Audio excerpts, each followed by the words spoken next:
I just want to say thank you to all of you for coming today, spending your afternoon with us.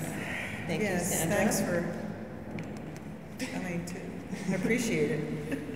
I know it's heck down there trying to park, right? Yeah, I guess people always have trouble trying to park around here, so we appreciate that effort that you inevitably put into that as well. Sandra, thanks for giving us the opportunity to think about your work and talk about it today.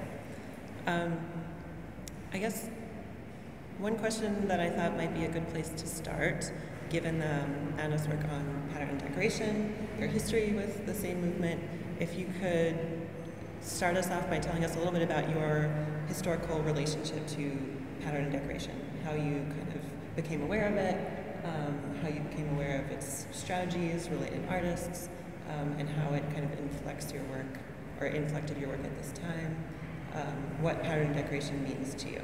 How come I'm not in your show that's coming up, pattern and decoration? Let's get through this talk first. One thing is, to the people that are the artists, never be afraid to ask. That's my motto. Especially young artists that are out here.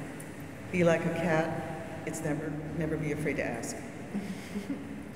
Well, I started at San Diego State, and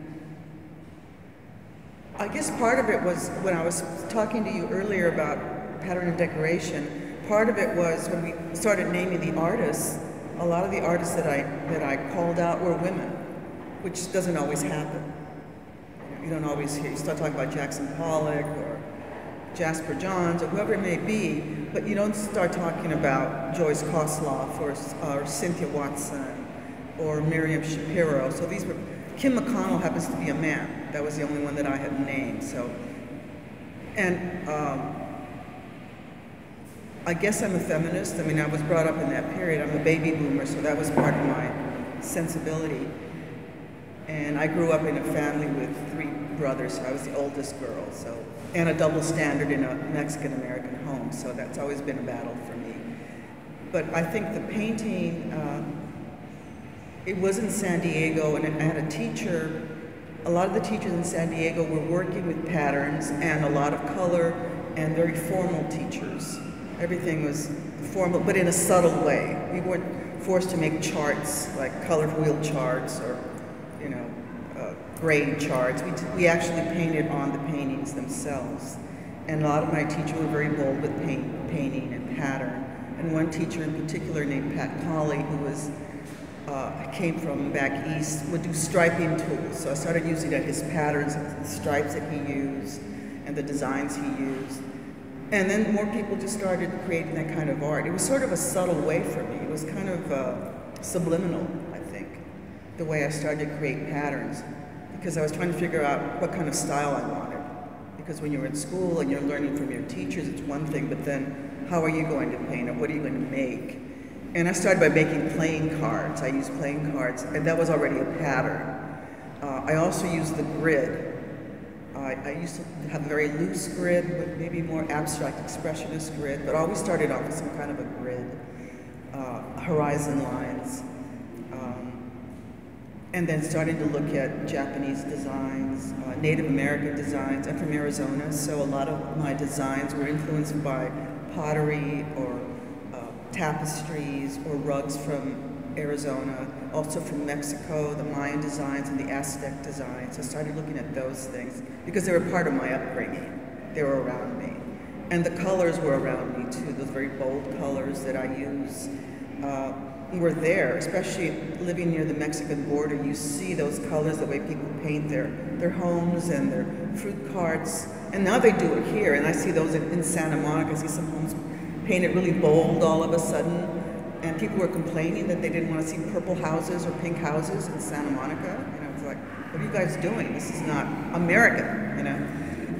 But it's everywhere now. And also, looking at Monet as well, and the Impressionists, and the abstract Expressionists as well. Do you remember a time that you heard the term, there's this thing called the pattern and decoration movement, and that you thought, oh, I'm interested in that, that's what you recognized yourself in it? Because not in the beginning. Not in the beginning. No, we we weren't taught to say, oh, this, you know, you're painting like the pattern and decoration. Because I was in school in 1978 at San Diego State, and I started in '74. I started 4 years after high school. I didn't start right away, but it wasn't really, we weren't calling it that, even though some of the teachers were actually using that.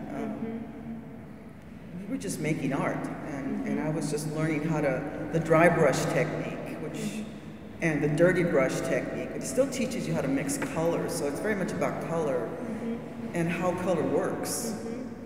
So it wasn't really, until later on people said, what kind of art do you make? So I would say, I'm a pattern painter. Oh, do you belong to this, you paint like so-and-so and so-and-so? I said, well, yeah, I guess. But it wasn't in the very beginning. When I went to graduate school, then it was more of a definition. It's interesting because the pattern decoration movement is little studied today, but did enjoy a prominent reception and critical reception and institutional recognition in the mid-1970s and the mid-1980s in New York and LA and a few places in between. But one of the things that's fascinating to me to be able to talk to you today in the context of this work when you that you were making, you know, as a student in this moment of, you know, great development and activity and excitement in your own career, it coincides with this moment of development, excitement, creativity in the pattern and decoration movement. And what I really want to drive at is that pattern and decoration, I think, tends to be almost exclusively associated, to the extent that people recall it, you know, with Holly Solomon Gallery in New York. But in fact, pattern and decoration has significant Southern California origins at UC San Diego with Kim McConnell, Robert Kushner, and Amy Golden, and in LA at Cal Arts with Miriam Shapiro and the Feminist Art Program and the legacy of Woman House and then later the Women's Building. Right. So your very identification is this kind of counter narrative that I think behooves us to, you know, to surface at this time. One of the things we might say about pattern and decoration, just as a summary, is that pattern and decoration artists embraced, well, all things decorative, all things that had previously been dismissed as mere embellishment, as too feminine, whether that's needlepoint or other kinds of women's handicrafts associated with domestic arts, or whether that's an entire host of works denigrated on the basis of their status as craft, which really includes pottery, weavings, tapestry, all kinds of fabric making, all kinds of work that we would associate with traditional non-Western cultures, right? So my question for you, the first question I want to ask you is about color in your work. More or less, and I'm sure we can point to some exceptions to that, but we see you here in this period, in these paintings, using flat, unmodulated sort of panels or patches of color that are given shape by sort of organic forms or by the layering or repetition of patterns, especially sort of clashing ones. And your palette betrays a kind of boldness, a kind of brio, maybe a devil-may-care attitude towards like the protocols of good taste. And you even said the other day, no offense, and you even said the other day that, like, you know, purple is a color you don't like, but you use it in your work. So I'm just wondering if you could tell us a little bit about how you were thinking about color in this period. And then I want to ask Jeanne, like, what you saw, you know, as well. I know when you said about purple not being considered what word did you use? That it wasn't an important color or a color that was used? I always thought that purple was sort of, you know, the way we're taught about purple, or what artists are taught about purple, is that it's not pure and that it's kind of kitschy. Kitschy. And then I said I didn't like purple, but and I used purple. And I said, I said, how interesting.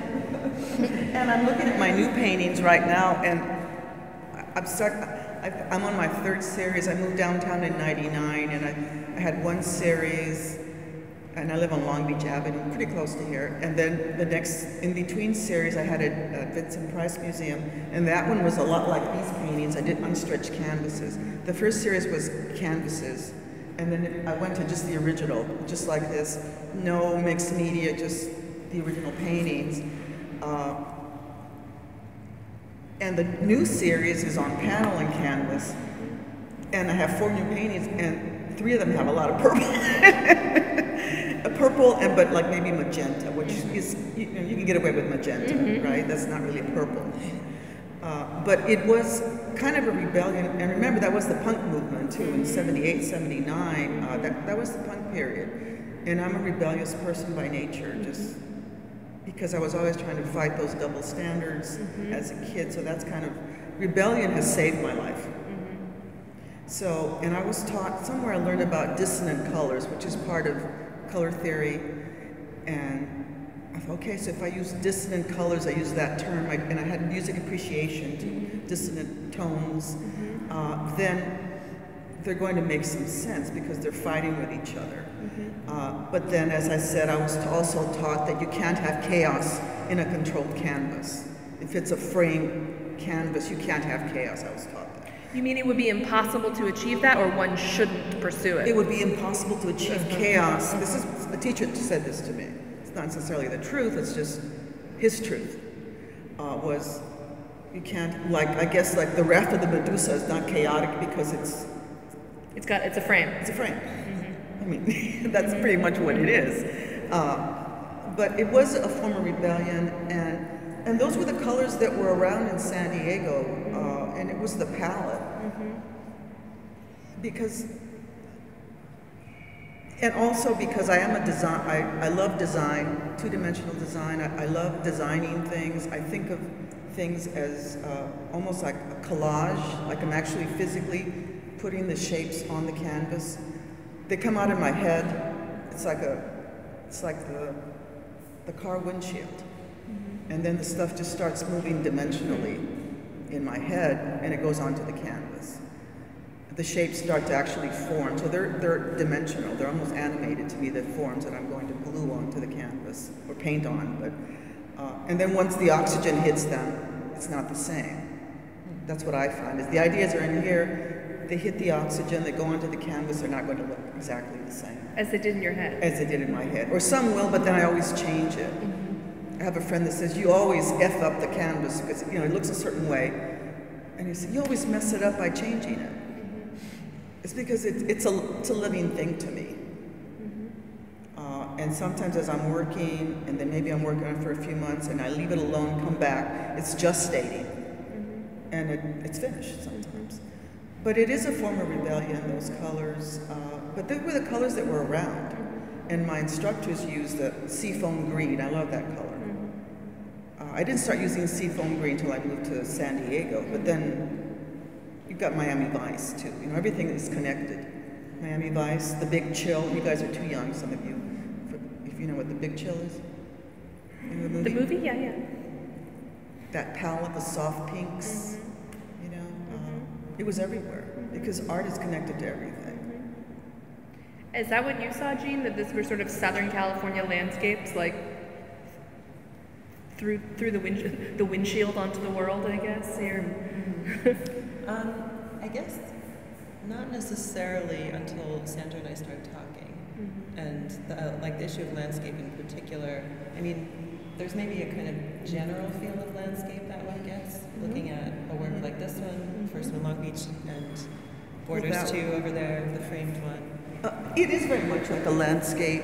It is, because I would go, as I said, I used to go to I lived in San Diego, and there were nurseries in Encinitas, Carlsbad area, and flowers, and I would go there and look at all the flowers, because they're patterns, and I love pattern. I think of pattern all the time. I'm always looking at patterns. So I would look at those and I would use those patterns and the different colors. And they have very bold colors in San Diego. And even the light of San Diego is a sort of a salmon-y, it's a very rich salmon color, the way the light hits. Maybe not everybody notices that, but if you're an artist, you start to notice those things. That's the good thing about being an artist, is that you can learn to see things. That's what it is. That's why you look at artists, and we're always looking at stuff. And as I said before, I had a teacher when I was a freshman in college, continuing ed. I hadn't taken the full load yet, and he said, draw the negative space of the chair. It's a 2D teacher. Put the chair up, draw the negative. Don't draw the chair, draw the negative space. I didn't know what he was talking about. And now that's all that's what I see. I see negative space, and that's a pattern. It's like all this stuff is a pattern. If I go to the grocery store, or the 99-cent store, or the hardware store, forget the hardware store. I mean, that's heaven. That is heaven. Hardware store. Well, there's a lot of repetition. Yeah. And I do a lot of repetition. Yeah. And even now, I do a lot of labor-intensive work now, so Yeah. it's really, Yeah. that's one of the focus. Well, one of the other things that I've been thinking about that's related to the issue of color, but it's also related to what I was thinking about in terms of the kind of umbrella theme of this exhibition, which is staging. And to me, there's a really interesting connection between your use of color and ways in which you might possibly think about staging. And this thing that you mentioned about the positive and negative space and how you're constantly thinking about negative space around forms rather than the positive three-dimensional volumetric thing itself, or maybe you're thinking about them together. Well, they're both. You know, like your work, possibly in relationship to the other artists' work in the show, some of them, both of them, maybe more overtly deal with issues of staging, or they kind of more literally kind of engage with what staging might mean, different connotations of staging. But I thought bringing your work into conversation with that was so important, because your uses of staging or your kind of engagement with staging are definitely there, and they're so important to the way that you think about space, but they're very different than maybe other artists' approach. So maybe you could talk a little bit about what staging means to you, or how you think about how you, at this time you're thinking about staging in relationship to this kind of work. When I first start to make a painting, I maybe have a title in mind, or someone will say something, oh, that's a good title for a painting. That always happens. I like that title, you know, it's like, I'm going to use that. And then you start using that idea, whatever the title may be. That one's called the first one in Long Beach, or the second one in Long Beach. I wasn't sure which one. That one became Huevos Teresa, but that was after the fact, because my friend said it looked like eggs on a pan. And her name is Teresa. But it tends to be, if it's a word, or if I see a pattern somewhere, I'm thinking of looking at something new. Right now I'm working on seed patterns, because I do a lot of close-ups of things.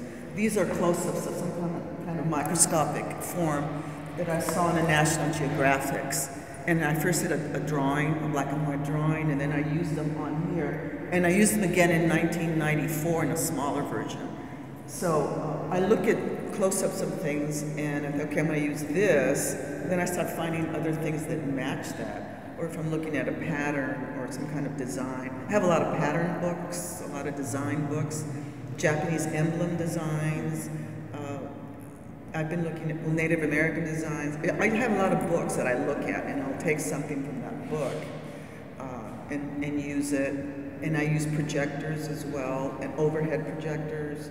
It's okay to do that. I used to teach high school, and I would use those overhead projectors that people don't use anymore with the what do you call this? The transparency. These transparencies. I have tons of transparencies. I use those.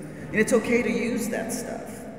It's okay to trace stuff on a canvas. You're not cheating, because ultimately you have to paint it or render it or do something to it. And if you can't do that, then, you know, well, then you're screwed, whatever it is.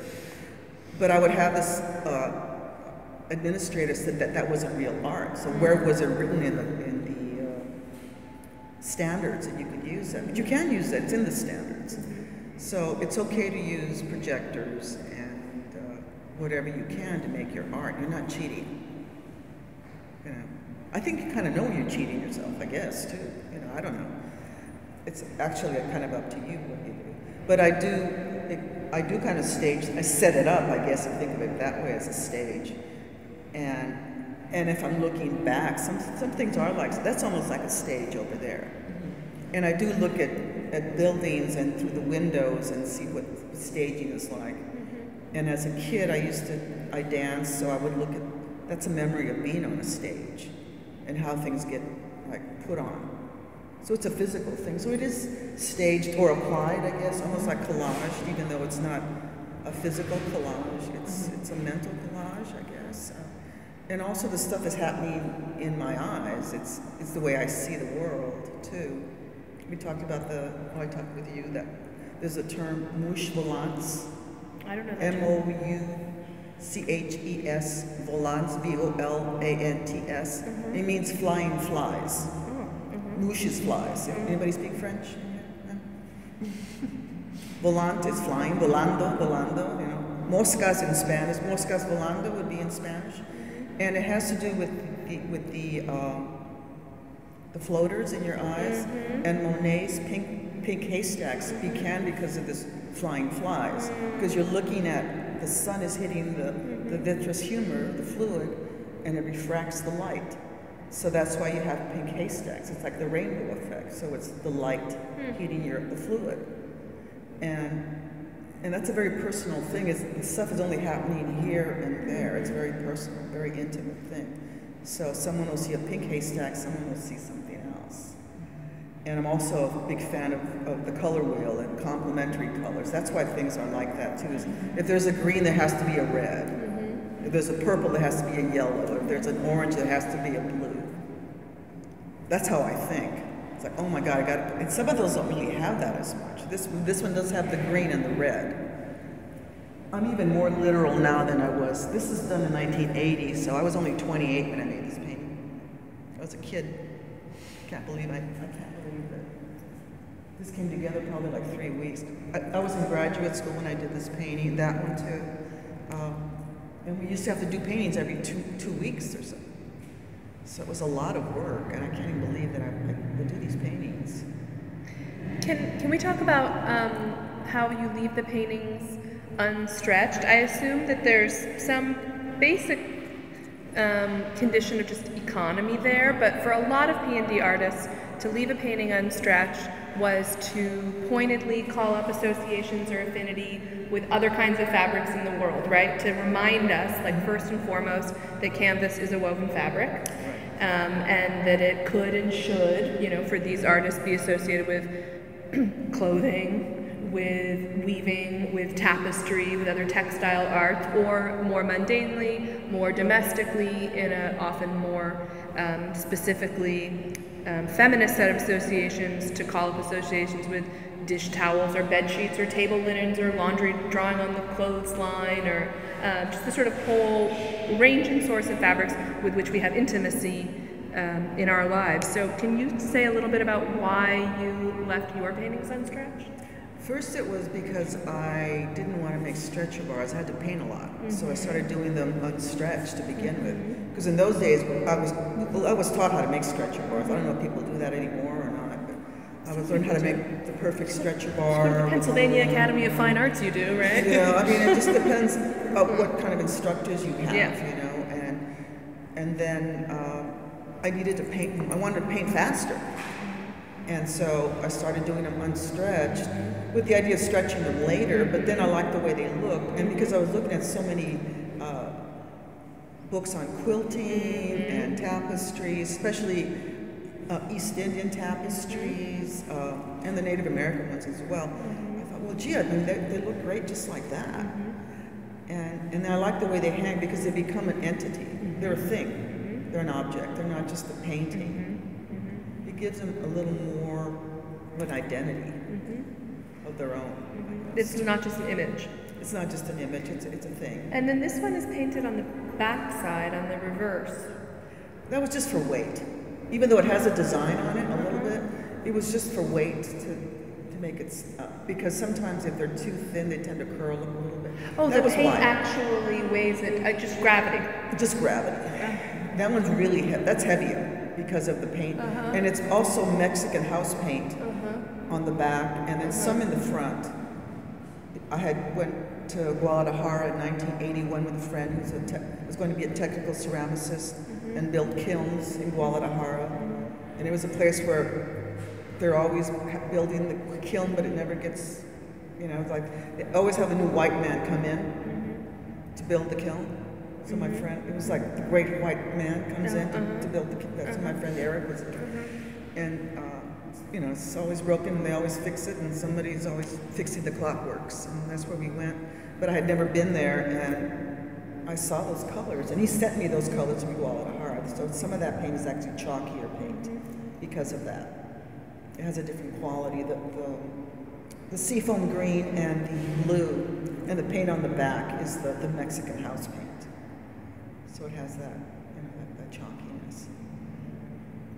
Speaking of the Great White Man, I was going to ask you about, nice segue into your and you know, one thing is that I don't consider myself a Chicano artist, you know. I'm an artist. I mean, my family is of Mexican descent, but I'm not associate myself with that. Not that I haven't shown it, exhibited with Mexican Americans or in Mexican art, but you haven't asked me that, and I'm kind of glad you didn't, because it's not about that.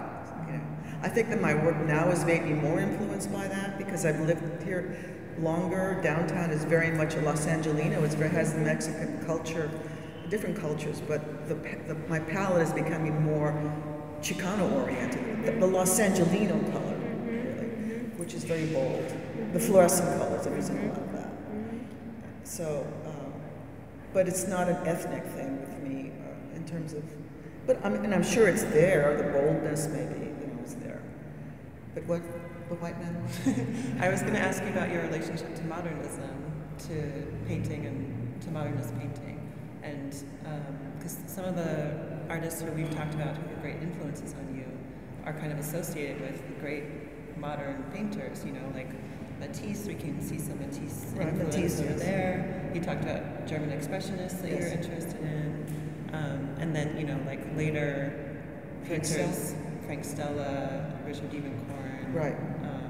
Who else? All great white men and great influences on me, yes, definitely. And also great proponents of abstraction, right? Like all people dealing with abstraction, not in terms of line, but in terms of as colorists. As colorists, but also there's design in those paintings. Like Matisse's paintings are designed very, specifically staged too. They're laid out. I was also Stuart Davis too. That's one of my influences too. I remember seeing him at the Guggenheim Museum in Venice. You know, had quite a few Stuart Davis's pieces there. He was somebody that I imitated when I was first in college too. I have one of my paintings that's kind of based on Stuart Davis's work. So, yes.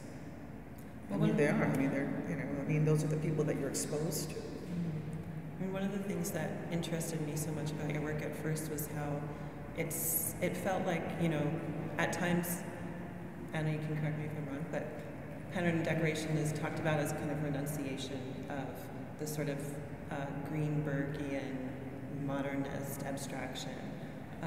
But at the same time, I feel like there are moments where you don't really, it's not a full renunciation of that history, of that kind of lineage or something. But there are moments where you are embracing that aesthetic, or you're kind of letting it inflect what else you do. So it seems like your relationship to modernism it's more complex. It's, you know, it's not like a full eschewing of that.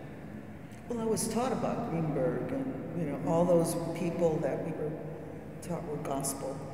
That's the stuff we were given to read when I was in college. I don't know what they give you to read now. I don't know what you're reading now. Greenberg is still a Bible. But I think Jeanne makes an interesting point, which is that for a lot of artists associated with P&D, and for a lot of artists, you know, in this moment or in this period, abstraction is well, if abstraction is like the summa of modernism, right? But it's still a project that they wish to continue, make viable, claim as their own, right? Find some kind of authentic relationship towards, or a visual language that recognizes their own historical exclusions, you know, from modernism in that project. And for many artists, that takes the form of recognizing sort of alternate lineages or histories within modernism, right? So maybe, I mean, let's see, in 1979 and 1980, I think Matisse was still a pretty bad word. I think that, no? He never was a bad word to me. I never was a bad word. Really? That's interesting. I think that for many people, I mean, really? Well, if to the extent that Matisse is synonymous with the decorative, for many people, right, or that P&D artists are looking to, you know, chapters in the history of modernism that maybe get repressed, arts and crafts, or Art Nouveau, or the first part of the Bauhaus, say, you know. So I guess I'm just chiming in to say that, like Jeanne, I wonder how you were, you know, working within those productive tensions. I guess I didn't see, I didn't have that productive tension, I don't think. I was just trying to make art, you know? I was trying to paint. And then sometimes let the art historians figure it out. Sure. That's how I've always... Yep. I mean, but a lot of the influence, I mean, I can remember Matisse, I can remember even putting the green thing on my nose. You know, having a picture with the green nose, because that stood out to me, just the way the green looked here against the other colors. I mean, it really, in the red, I mean, that's the vibrations. We're talking about signs of color. So I think about the signs of color, and he wasn't considered a no-no when in the instructors I had, you know, they just gave them to us. Yeah. And I had I guess he was contemporary art history. I don't know what he, but he had to we had to memorize from the first part was 1905, because I had him in 78 or 79. So it's from 1905, the beginning of Cubism, 1903, 1905 to 1947. We had to memorize like a whole outline, and the exam was by dates. So it's like I could even like go in 1905, 1912 became blah blah blah blah blah. You know, what was that called? Picasso's Synthetic Cubism, 1912. And so, hey, you get a brownie point. Exactly. So you know, we had to memorize everything. And then from 47 to 79 was like the modern stuff, you know. I just kind of learned the beginning of this. And so that's how I learned. And I like to memorize. So it worked easily. It was easy for me to learn. People were failing in that class like crazy. Because all you had to do was write the outline. He gave it to you. He talked about each, you know, date in the lectures. And your assignment was get that blue book out, start writing from 1905 to 1947. Well, speaking of chronologies, I mean, all of the work that is included of yours in this show is from a pretty short range of time, short span of time, maybe like 5-6 years? 70, well, I guess they're all 80. I think this is 80, that's 82, 80, and that's 84, that's 85, so that's 85, the older one. Right, yeah. Because that was after the fact. Yeah, so, I mean, this one seems to me like much more, it seems like some kind of departure from this idiom that you're working with here and maybe in the borders. Because it wasn't as much about form and content. I didn't talk about content when I was in school. We didn't have to talk about what it was. And it was about formal issues for me. How do I put these colors together? How do I put dissonant colors to make them work, complementary colors? How do I make sure that there's enough space, shallow space, deep space? So then but this is more intimate because it starts becoming more personalized. The chairs are a symbol of family. I learned I was in therapy, and then therapy starts making you look at stuff, you know. Gestalt therapy, you look at symbols, and your symbols.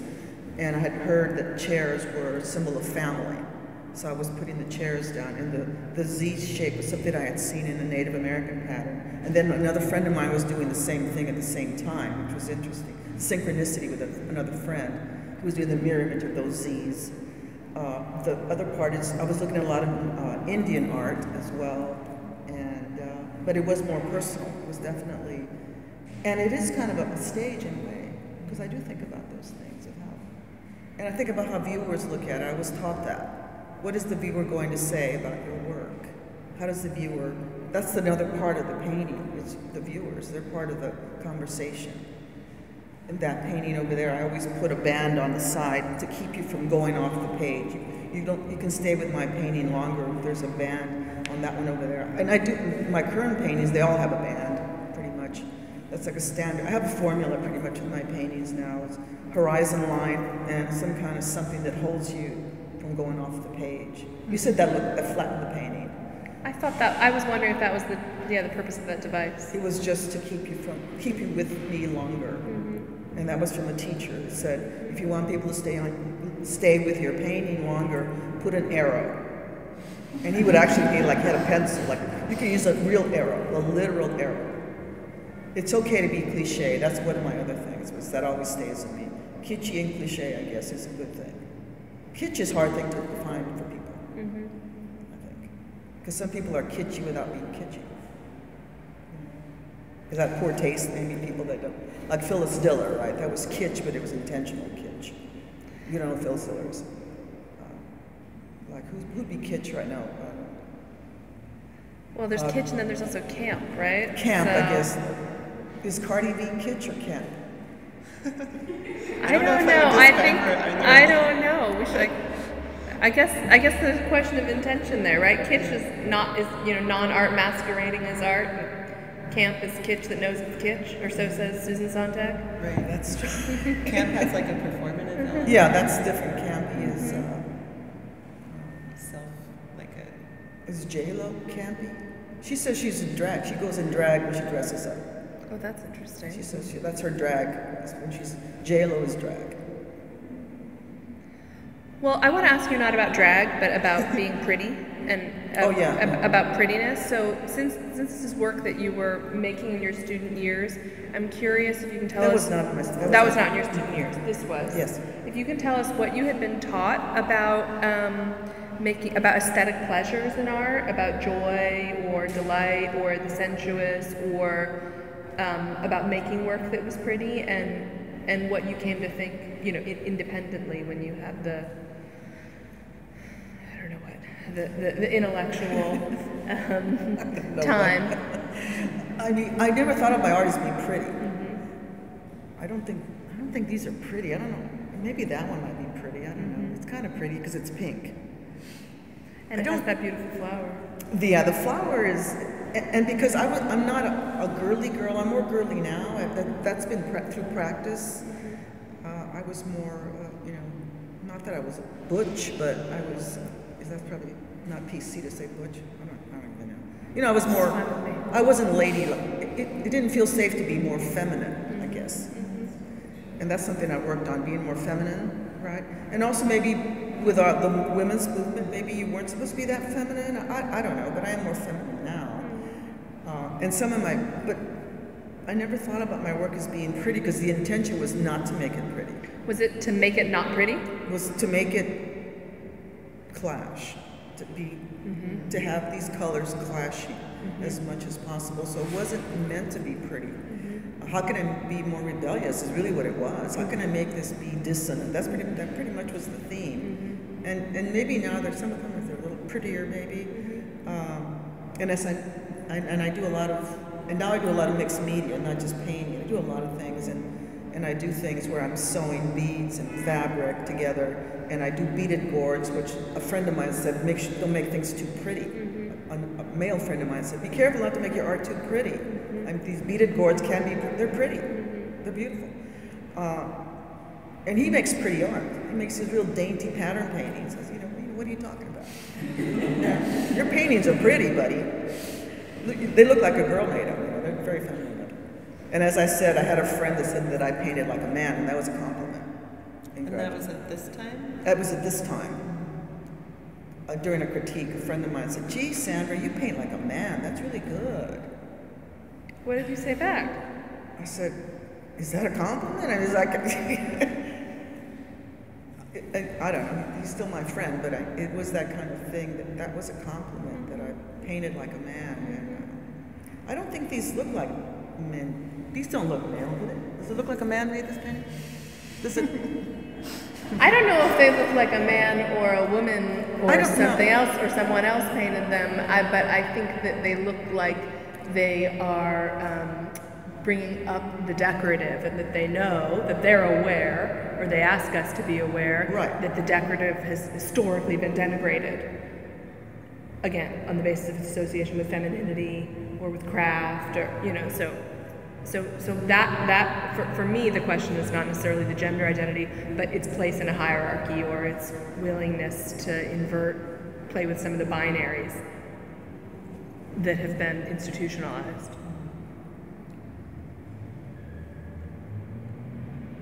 Are you asking me a question right now? I don't think that. That's not a question. It was a response to the question of their the gender. response to my question. Yeah. I guess I wasn't thinking about them being. I was probably making them more to be dissonant, to clash. That was more of the thing. And then because I was taught that you couldn't really make things clash if they're on a format, so I thought, well, I can do what I want. Because this other guy said, it can't be, not that I believe, but those things stay in your head. Your instructors that you have, that stuff stays with you. Some is good, some is not, some works, some doesn't.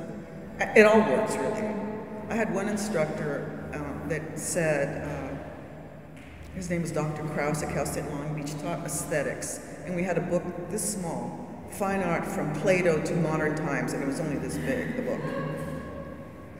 And we had to learn about fine art and Plato. And he had a big book. It was like leaves, the pages were all yellow. It was like a Bible. He'd open it to, whatever. And he wore a bow tie, and he said, these are Krause's rules. He said, you can believe them or not. I'm just going to tell you what I know. So that was a good thing for me. When someone said, okay, I'm giving you my information. You don't have to believe it. This is what I believe. And I used that when I taught. I would say, this is what I was taught or what I believe. It doesn't mean that you have to believe it. It's just use it or not use it. Because I used that. He wasn't the best teacher for me, but because of that, he was a good teacher. To say, okay, this is what I believe in. And he said, you'll never get a job either, because you have to kill me before you get a teaching job.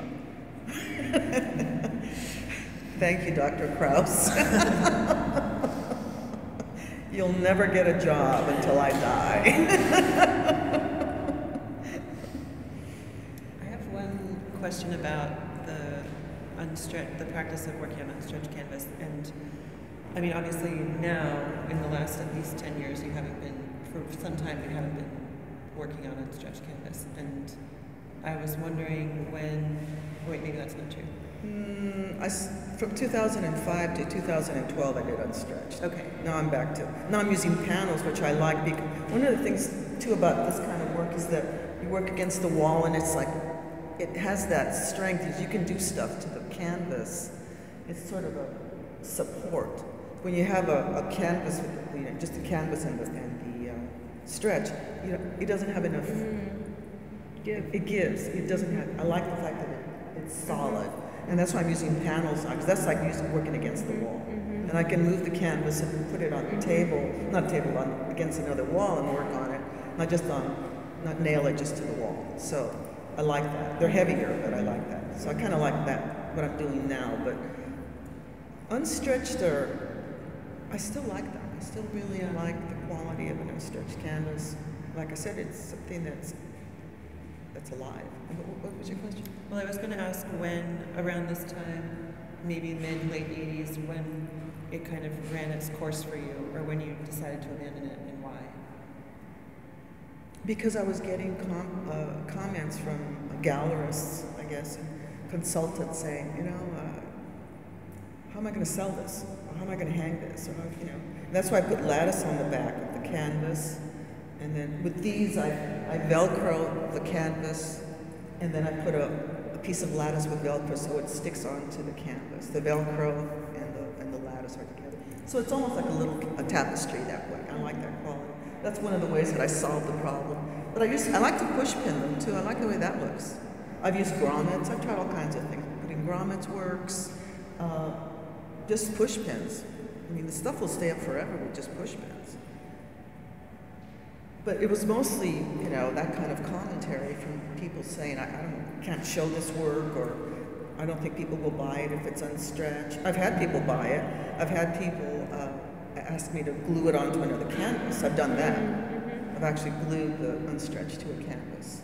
That kind of takes some of the integrity of the painting away. But, they wanted it that way. I've done it a few times. Should we? Oh, sorry.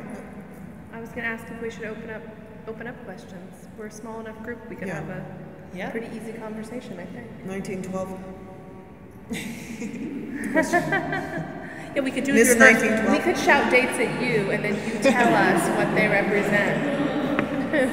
Yeah. 1937 is big too. Big year. For Guernica? surrealism comes in.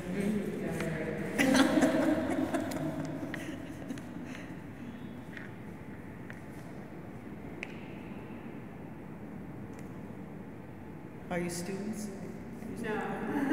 Painters? Not artists? But a designer, at least one of them. Yeah. Graphic designer. Yeah, design is my favorite thing to do, is to put things together, how things, different things. But like I said, I'm always thinking of unlike things together. That's kind of how I think, I guess. Even food, everything is kind of unlike things together. I like to cook the alchemy of food. I kind of like that too. So I have a recipe for cranberry soup with carrots and some dirt from the Four Corners. What? Sand from the Four Corners. This friend of mine brought me some sand, and I said, I said, I'm probably the only one that you bring me a bottle of red sand and I'm going to be happy, because he brought me a bottle of sand from the Four Corners, and a little bit of it because it's alchemy. It's got energy. So, I mean, I'm a big fan of that kind of energy, and art is energy too. Just connecting with the universal consciousness. That's kind of how I think too. Is we plug into these ideas of what happened in the 70s and 80s with pattern and decoration. It was because of the women's movement, definitely, and women were making art more, and they were using what they have at home, and bringing it back. And also the educated woman, too. You're using the stuff from your, and that's one of the things that I emphasize right now in some of my work, is my father was in the rag business. He used to sell fabrics, and he would come here from Arizona. And so and my grandfather was a tailor, so I'm using zipper tabs and fabric as a way of this generation. Every generation gets better, hopefully. And in my family, every generation is more educated and does better. So I'm going back using what they did as a legacy in my generation. A woman that's educated. My family was not educated; they didn't go to college, and now this is the way I'm kind of paying homage to them too. And that happens with a lot of the artists that were doing this kind of stuff. It's like you get educated, you learn stuff, and you learn how to use the stuff. And when you're trying to figure out what to do, what ideas to use in your art, then okay, maybe I can use what my mother used to use, weaving, and maybe I can use weavings. I mean, with the yarn bombing. I mean, that's conceptual art with crocheting. That's a great example of that stuff. Because yarn bombing is a conceptual thing. That's an educated person coming up with that idea. Well, I mean, the idea of making work in this period that connects an artist particularly to her heritage, right? Or to the insistence that art skills that are learned in the home, like embroidery, say, are of equal merit and value as those learned in the academy, right. is the feminist gesture par excellence. That's Miriam Shapiro saying that collage is a word invented in the 20th century to describe activities that women have been doing for literally hundreds of years: piecing, stitching, rug hooking, sewing, cooking, right? Scrapbooking, Valentine's, and using the kind of economy also that you're talking about, or deploying the kind of economy that you're talking about with the scraps of fabric, right. Towards creative work. Exactly. Or in the quilting bees, that kind of communal thing. And I guess when you see it, yes. No, go ahead.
approaching the idea of giving the viewer something, but then always kind of holding something back. And I was just wondering if you have anything more to say about that feeling, or if that's something you relate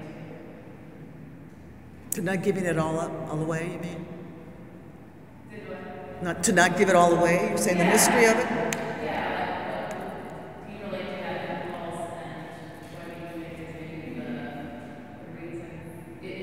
Don't show your cards all. Don't show all your cards.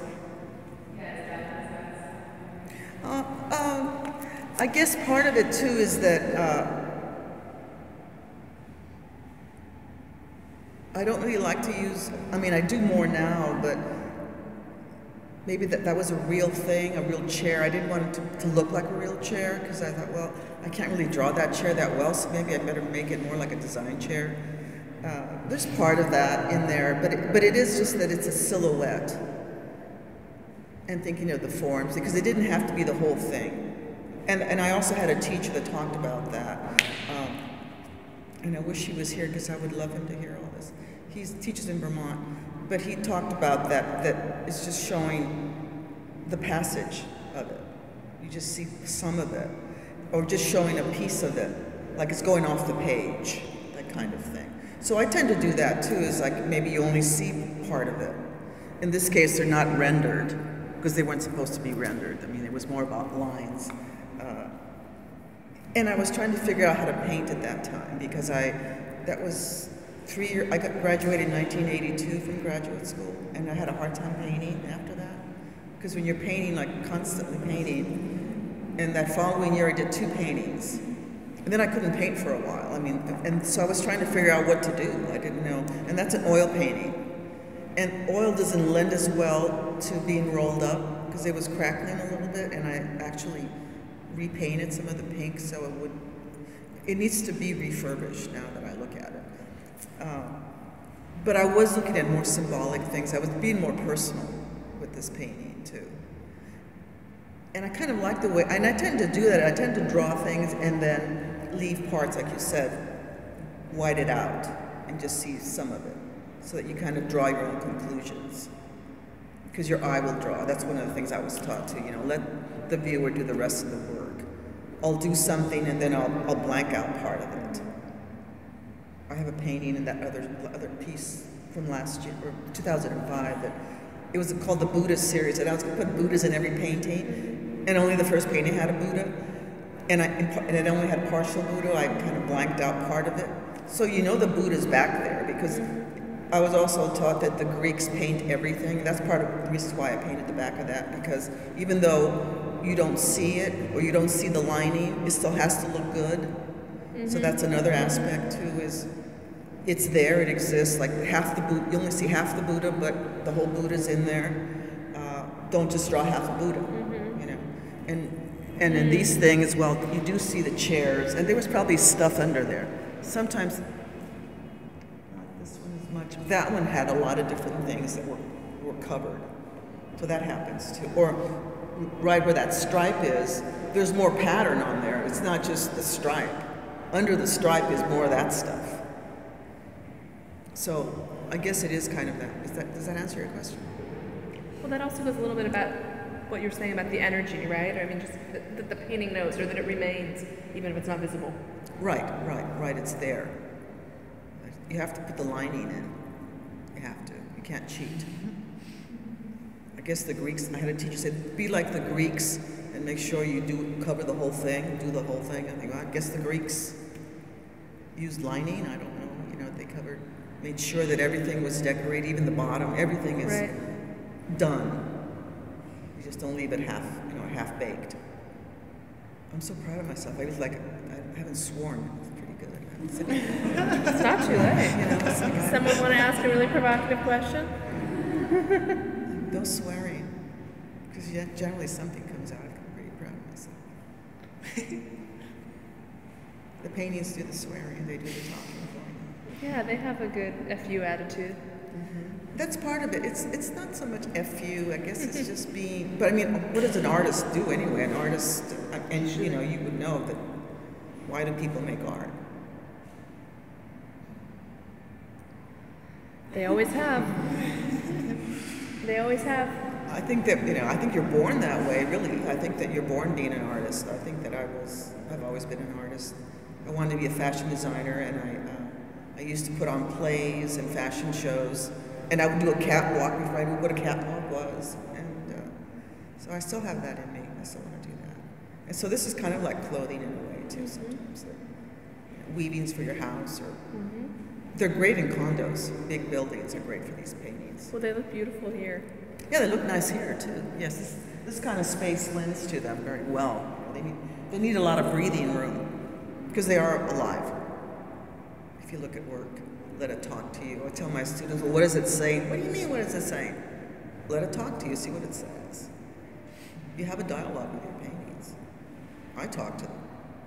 And they give you answers if you look at them. You're supposed to stare at them more than 50-50 staring and painting, maybe 90 staring and 10 painting. I don't know. It's a different kind of quotient for that. This might steer us a little bit away from the pattern decoration topic, but I've been sitting over here staring at this for the past week, and its work is the way it's metamorphosizing and the symbols. I would love to hear you get a little more into that.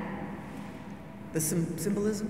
Yeah, well, some of the symbols, and as we're talking, how it is more of a stage than some of the other works.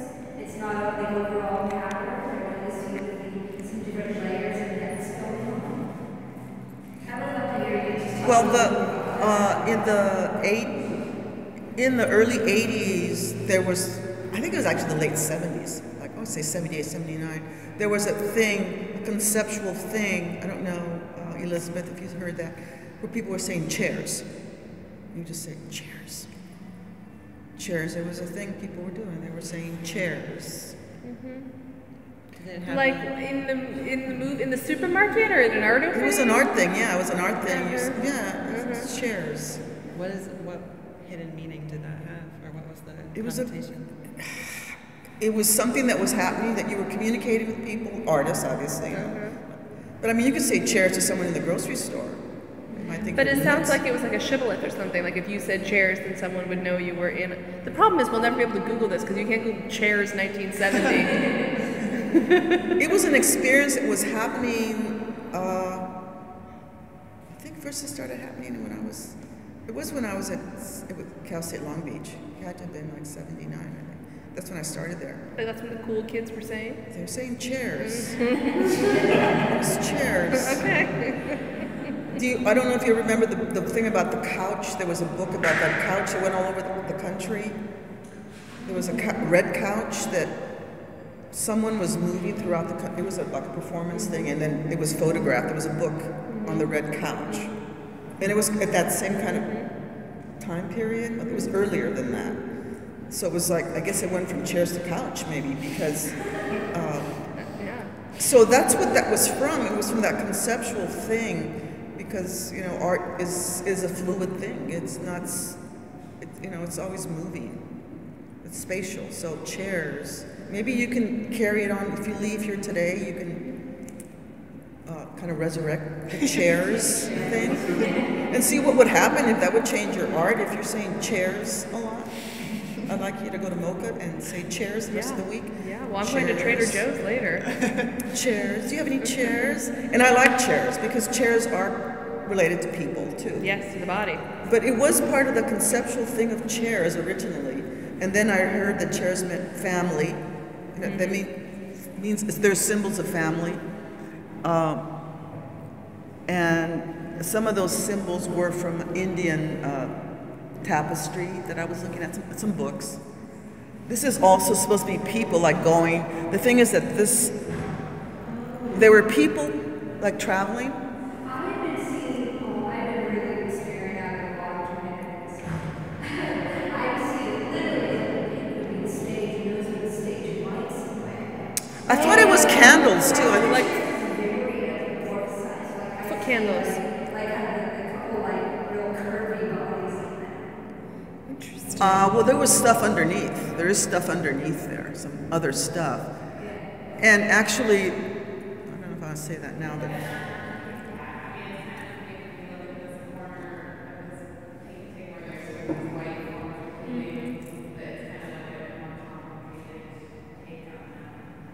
This one? To this? Yeah, that corner where you're repeating forms and they're sort of also positioned in grid, repeating. Well,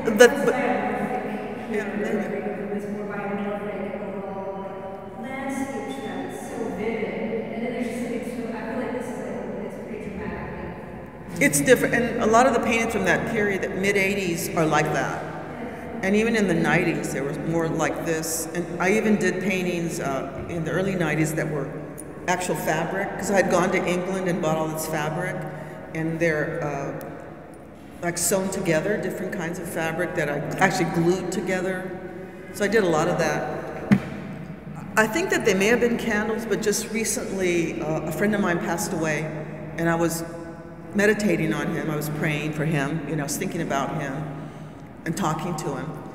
And I saw him walking, like I was looking down into a road, a path, and there were a lot of people walking, and it was that image down there of people walking, like maybe they're going to wherever they go.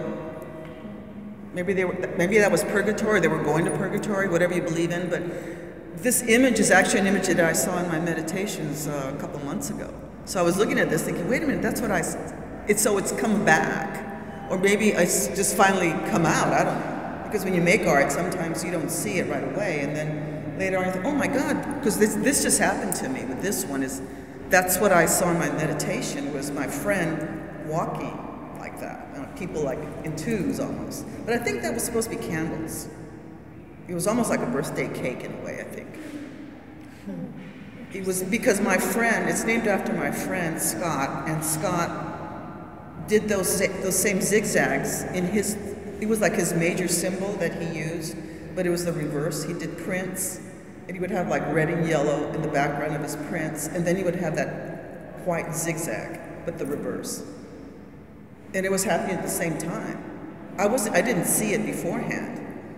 So there's something about that connection, with that kind of, and you see that symbol in a lot of things. I mean, you can look at Jung's, you'll see that symbol, that kind of Z shape.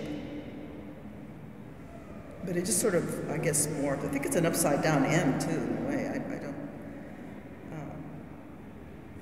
It also has like a very kind of prehistoric quality. Yeah.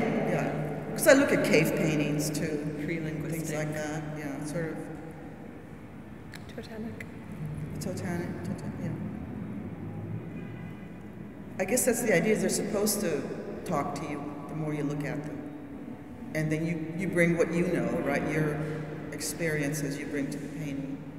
It's really interesting what you're talking about, like started out with sort of like psychological exploration over time, and then to pick up on these symbols, and then for it to come back to you later, this recent experience of thinking about your friend, and how these symbols, and I mean the powerful symbols, when you're talking about the Native American, maybe there's almost a phoenix that I've seen. Right.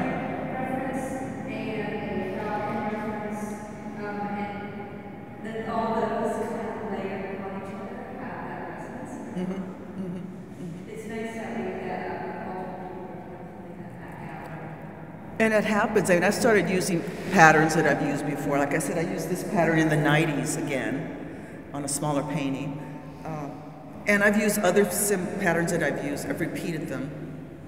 Because that's something that I was taught to, was you can keep, and there's a lot of artists that use the same pattern over and over and over again.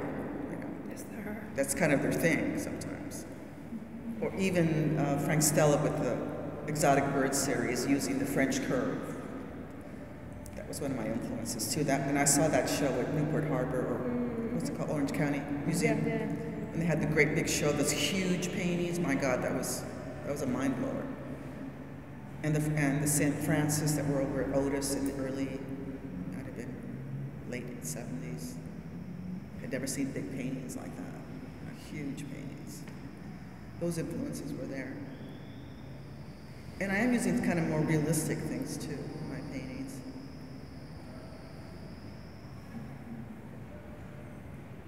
I wonder if that's a good place for us to end. Okay. Thank you very much for listening. Thank you for telling us about your work. Yeah.